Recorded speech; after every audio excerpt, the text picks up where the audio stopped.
Hivi hawa wanawake wa siku hizi wakoje? Mange akawa anamwambia, lakini hebu usiongee hayo maneno. Jaribu kwanza kufuatilia ujue shida nini. Pengine labda amepita kwa mtu, labda si unajua hawa wanawake story nyingi, umbea kidogo na marafiki zao, labda wamekutana hata walisoma pamoja. Lakini kaka akawa anamwambia, ndugu yangu, hawa wana haki siku hizi. Hawajiheshimu. Yaani huyu anaweza kaona kabisa kwamba huu ndo muda wa kwenda kwa watu wangu huko, unaona? Ameniacha ndani. Yaani hapa kwanza nina hasira. Ikiwezekana hata ngoja nirudi nyumbani, nikatoe vitu vyake nje. Akija achukue vitu aondoke kwao. Sina msaada nao. Kwanza kwao hata hawanijui, unaona? Akawa anaongea maneno pale. Lakini Mange akawa anamshauri, ndugu yangu, punguza hasira, hayo maneno sio mazuri. Akatoka pale kwa hasira akasema, achana mimi bana, mimi ndo mwenye uamuzi, mimi ndo mwenye mke, unaona? Akawa katoka pale kwa Mange, sasa arudi nyumbani. Sasa akawa kapita njia tofauti na ile aliyokuwa ameondoka amekuja nayo kwenda kwa Mange, unaona? Akiwa njiani sasa alipita barabara. Akiwa njiani amefika sehemu akashangaa, sehemu kuna watu wamekusanyika hapo pembeni ya barabara, wengi sana. Ukiangalia kwa haraka haraka pale ilikuwa inaonekana kabisa kuna tatizo.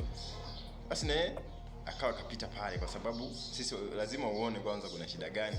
Sasa akiwa kafika pale yuko nyuma ya watu, sasa hajajua mbele kuna nini. Akawa nasikia watu wanaongea, hii ajali mbaya sana. Ilikuwa ni mbaya, lakini dereva ndo mwenye makosa kwa sababu alimfuata huyu site yake. Huyu alikuwa anatembea tu. Unaona, na alikuwa sehemu sahihi, sio kwamba amekosea. Kwa hapa dereva ndo mwenye makosa, maskini. Ajali mbaya, unaona. Sasa shauku sasa ya kaka kwamba aone nini kimetokea na ni ajali, mbona watu wanasema kwamba ni ajali, aone nani kapata ajali. Akajipenyeza. Sasa ndo kufika pale mbele, alishtuka. Anashangaa kumuona mke wake yuko pale chini, afu na damu zinatiririka pale. Akili iliruka. Sasa ndo kupata nguvu sasa akimbie pale kwa mke wake kwenda kumshika. Amekaribia kumshika tu, mapolisi nao washafika, wakamwambia usimguse mpaka tumalize uchunguzi. Mwanamke alikuwa hajigusi, hatikisiki kidole wala macho. Katulia tu, damu zinamtoka. Kaka alichanganyikiwa.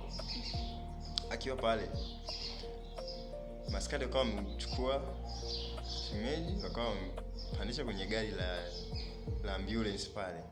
Unaona? Kaka haamini. Chozi linaanza kutoka.